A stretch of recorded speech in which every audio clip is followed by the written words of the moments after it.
The Council must also pay more attention to the situation in the IIOJ and K as the continued gross violations and denial of the Kashmiris' rights. Instead of coveting our territory, they would do well to vacate the Indian territory under the illegal occupation, perhaps once they find time away from exporting terrorism and bombing their own people. A balanced and impartial approach to all human rights remains the cornerstone to advance the work of the Council in an effective manner.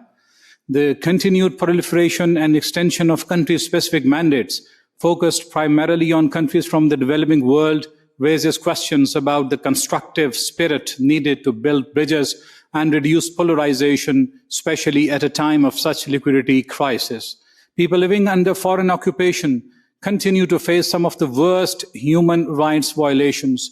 Mr. Vice President, the Council must also pay more attention to the situation in the IIOJ and K as the continued gross violations and denial of the Kashmiris' rights, including right to self-determination, carry broader risks for the region. Our collective efforts should foster unity and constructive engagement, not division. We are concerned by the continued proliferation of country-specific mandates.